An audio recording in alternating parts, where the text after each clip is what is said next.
Good evening to all of you. I hope you all very well.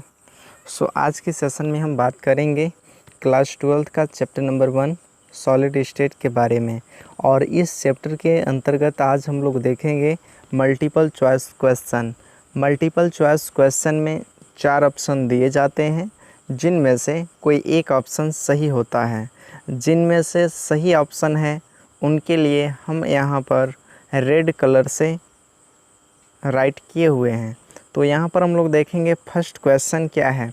तो first question है यहाँ पर, एक क्रिस्टलीय ठोस में होती है दीर्घ परासी कोटि, लघु परासी कोटि, अनिश्चित व्यवस्था, इनमें से कोई नहीं। तो जो क्रिस्टलीय ठोस होते हैं उनमें दीर्घ परासी कोटि होता है, इसलिए हमारा ऑप्शन नंबर ए सही होता है। फिर हम नेक्स्ट क्वेश्चन की बात करेंगे। तो अगला क्वेश्चन है, ग्रेफाइट है आयनिक ठोस, धात्विक ठोस, सहसंयोजित ठोस, आणविक ठोस। तो यहाँ पर जो है जो ग्रेफाइट होता है, ग्रेफाइट के बारे में ऑलरेडी पता होगा कि यह कार्बन का अपर रूप है, और जो कार्बन होता है वो सहसंयोजी बंध द्वारा एक दूसरे से जुड़ा हुआ होता है। तो यहाँ पर ग्रेफाइट हमारा होगा सहसंयोजी ठोस, अर्थात हम इसे दूसरे शब्दों में कह सकते हैं सहसंयोजी क्रिस्टल, या फिर इसका एक और नाम होता है जिससे हम लोग कहते हैं नेटवर्क क्रिस्टल या नेटवर्क ठोस। तो इस तरह से सेकेंड क्वेश्चन का ऑप्शन नंबर सी हमारा सही होता है। फिर हम नेक्स्ट बात करेंगे क्वेश्चन नंबर 3 के बारे में। क्वेश्चन नंबर 3 है, K2SO4 है आयनिक ठोस, धात्विक ठोस, सहसंयोजक ठोस, आणविक ठोस। तो यहाँ पर जो है जो K2SO4 है वो हमारा आयनिक ठोस है, तो इसमें ऑप्शन नंबर ए हमारा सही होता है, आयनिक ठोस। फिर नेक्स्ट क्वेश्चन की बात करेंगे, NaCl क्रिस्टल की संरचना है। तो जो NaCl क्रिस्टल है इसके संरचना के लिए ऑप्शन दिया हुआ है फलक केंद्रित घनीय एकंताक्ष, जिसे हम लोग मोनोक्लिनिक भी बोलते हैं, और तीसरे में है विषम लंबाक्ष आर्थोरोम्बिक, और डी ऑप्शन में है चतुष्कोणीय। तो जो NaCl क्रिस्टल की संरचना होती है वो हमारा FCC टाइप का होता है, अर्थात फलक केंद्रित घनीय होता है, इसलिए फोर्थ क्वेश्चन का ऑप्शन नंबर ए सही होता है। फिर हम नेक्स्ट बात करेंगे क्वेश्चन नंबर 5 के बारे में। तो क्वेश्चन नंबर 5 में है, घनीय क्रिस्टलों में अक्षीय दूरियां अथवा कोर की लंबाई होती हैं। यहाँ पर अक्षीय दूरी कहें या फिर कोर की लंबाई बोलें, दोनों एक ही बात है। तो क्वेश्चन नंबर फर्स्ट में है small a equal to small b equal to small c, और ऑप्शन नंबर बी में है small a equal to b is not equal to c। यहाँ पर हम इसे वर्ड में लिखे हैं, आपको क्वेश्चन में सिंबल में लिखा हुआ मिलेगा is not equal to c। इसी तरह से ऑप्शन नंबर सी में है a is not equal to b is not equal to c।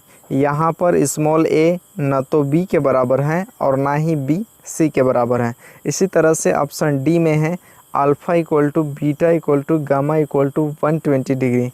ये आपको क्वेश्चन में अल्फ़ा, बीटा और गामा का भी सिंबल लिखा हुआ मिलेगा, यहाँ पर आपको ऐसे वर्ड में लिखा हुआ नहीं मिलेगा। तो इस तरह से जो क्वेश्चन नंबर 5 है उसका option number A small a equal to small b equal to small c सही होता है। फिर हम नेक्स्ट क्वेश्चन के बारे में बात करेंगे। क्वेश्चन नंबर 6, FCC एकक सेल के कोरों की लंबाई स्मॉल a और उसकी परमाणु की त्रिज्या स्मॉल r में संबंध है।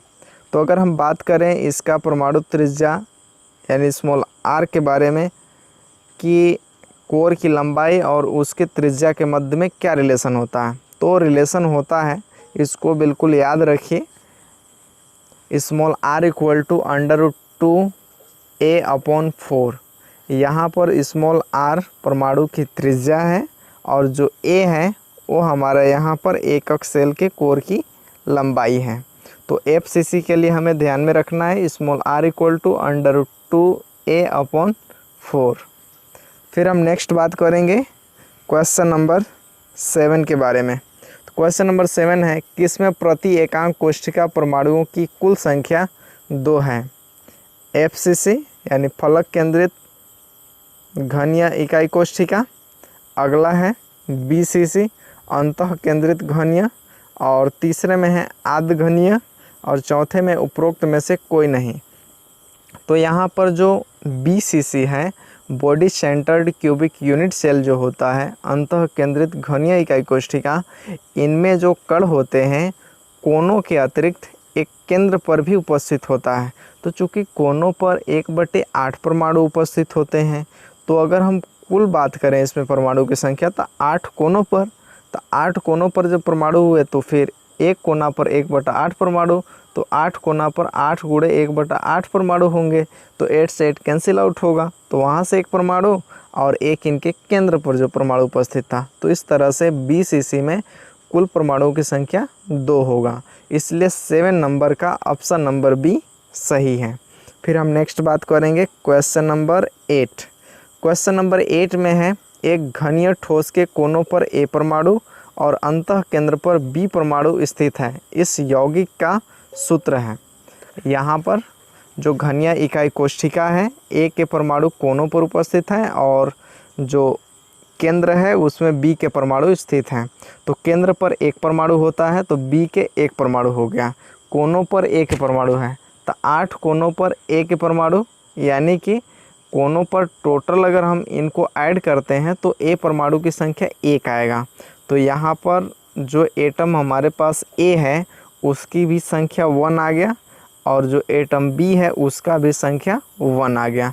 तो इस तरह से हम यहाँ पर देखें तो A और B का जो रेशियो आ रहा है वो 1:1 आ रहा है। इस तरह से ऑप्शन नंबर C में लिखा हुआ है AB। तो इस यौगिक का सूत्र होगा AB। फिर नेक्स्ट क्वेश्चन है 9। धातु न्यूनता दोष वाला क्रिस्टल है NaCl, FeO, KCl, ZnO। तो यहाँ पर जो ऑप्शन नंबर B है FeO वो आपका सही होगा, क्योंकि धातु न्यूनता दोष वाला जो क्रिस्टल होता है इसमें जो धातु होते हैं जो परिवर्ती संयुक्ता प्रदर्शित करते हैं वही धातु न्यूनता दोष उत्पन्न करते हैं। तो इस वजह से जो आपके पास आयरन है, आयरन परिवर्ती संयुक्ता प्रदर्शित करता है, इस वजह से 9 नंबर का B ऑप्शन सही है। फिर नेक्स्ट क्वेश्चन है और यह जो क्वेश्चन है बहुत ही इम्पोर्टेंट है। फ्रैंकल एवं शॉर्ट की दोनों ही दोष प्रदर्शित करने वाला यौगिक है। यहाँ पर टाइप करने में थोड़ा मिस्टेक हो चुका है, दोष तो नहीं होगा, यहाँ पे लिखा हुआ रहेगा दोष जो कमी को रिप्रेजेंट करेगा। तो इसके लिए ऑप्शन है NaCl, KCl, CaCl2, AgBr। तो AgBr एक ऐसा क्रिस्टल है जिसमें दोनों तरह के दोष पाए जाते हैं, फ्रैंकल दोष भी पाए जाते हैं और शॉर्ट की दोष भी पाए जाते हैं। यह क्वेश्चन बार बार परीक्षा में पूछा जाता है। एक क्वेश्चन नंबर 10 काफ़ी इम्पोर्टेंट है, पर ध्यान रखना है दोस्त के जगह पे दोष लिखा हुआ रहेगा, दोस्त नहीं होगा।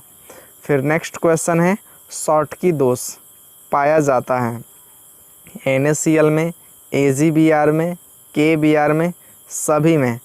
तो हम आपको बता दें कि शॉर्ट की दोष सभी आयनिक क्रिस्टलों में पाया जाता है। तो यहाँ पर NaCl में भी पाया जाएगा, AgBr में भी होगा, KBr में भी होगा। तो इस तरह से हम कह सकते हैं कि सभी में शॉर्ट की दोष पाया जाएगा। अगला है ठोसों के लिए कौन सा कथन असत्य है? आकार निश्चित, आयतन निश्चित, कण केवल कंपन करते हैं, अंतराणुक बल बहुत दुर्बल। तो हम आपको बता दें कि ठोसों का जो विशेषता हम लोग पढ़े थे उसमें था कि ठोसों का आकार निश्चित होता है, इनका आयतन निश्चित होता है। तो पहला कथन भी सत्य हुआ, जो दूसरा B में दिया है वो भी सत्य है, और तीसरे में कण केवल कंपन करते हैं। तो जो ठोस के कॉन्स्टिट्यूएंट्स पार्टिकल होते हैं वो सघनता से जुड़े हुए होते हैं, इस वजह से वो सिर्फ और सिर्फ कंपन कर सकते हैं, हिल डुल सकते हैं, गति नहीं कर सकते हैं। और जो ऑप्शन नंबर D दिया हुआ है अंतराणुक बल बहुत दुर्बल होता है, तो इनके मध्य में जो अंतराणुक बल होता है वो बहुत प्रबल होता है, दुर्बल नहीं होता है। इस वजह से ऑप्शन नंबर D अंतराणुक बल बहुत दुर्बल होता है, वो ऑप्शन आपका असत्य है। फिर अगला है 13 नंबर। 13 नंबर में है क्रिस्टलीय ठोस का उदाहरण है NaCl, KCl, Na2SO4 ये सभी। तो हम आपको बता दें कि यहाँ पर NaCl, KCl, Na2SO4 ये सब के सब क्रिस्टलीय ठोस के एग्जाम्पल हैं। तो यहाँ पर 13 का जो ऑप्शन नंबर डी है वो आपका सही होता है। अगला क्वेश्चन है 14 नंबर। 14 नंबर क्वेश्चन आपसे कह रहा है कि क्रिस्टलीय ठोसों का गुणधर्म नहीं है। नीचे जो भी गुणधर्म दिए गए हैं उनमें से एक ऐसा गुणधर्म कौन सा है जो क्रिस्टलीय ठोसों का गुणधर्म नहीं है।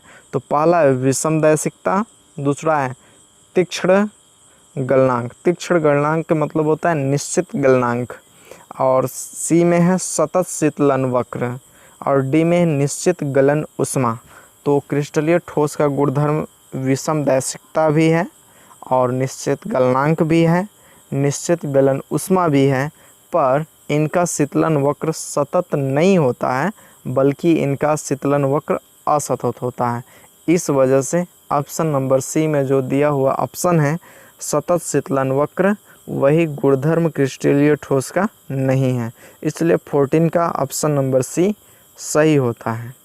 अगला है क्वेश्चन नंबर 15। प्लास्टिक है आयनिक ठोस, धात्विक ठोस, अक्रिस्टलीय ठोस, और अगला है आणविक ठोस। तो यहाँ पर जो प्लास्टिक होता है, प्लास्टिक को अक्रिस्टलीय ठोस कहा जाता है, इन्हें आभासी ठोस माना जाता है, और इनको सुपरकूल्ड लिक्विड भी कहा जाता है, अतिशीतित द्रव माना जाता है प्लास्टिक को। तो इस तरह से हम फाइनली कह सकते हैं कि प्लास्टिक अक्रिस्टलीय ठोस होता है। तो यहाँ पर हम लोगों ने जो भी MCQs क्वेश्चन चैप्टर 1 यानी सॉलिड स्टेट से जो भी देखें, इस सभी क्वेश्चन काफ़ी मोस्ट इम्पोर्टेंट हैं। इसलिए इन सभी क्वेश्चन को अच्छे से प्रिपेयर कर लेना है और अपने नोट्स कॉपी में इसे अच्छे से बेहतरीन नोट्स कर लेने हैं, ताकि एग्ज़ाम देने से पहले हम इसका सुस्पष्ट रूप से रिवीजन करके एग्ज़ाम में जाएं और इसमें से जो भी क्वेश्चन आए उनको 100% सही रूप से हम उसे हल कर सकें। और भी MCQs हम आपको नेक्स्ट वीडियो में लेकर के आएंगे। तब तक आप इतने MCQs को अच्छे से कंप्लीट कर लीजिए। So thanks for watching this session.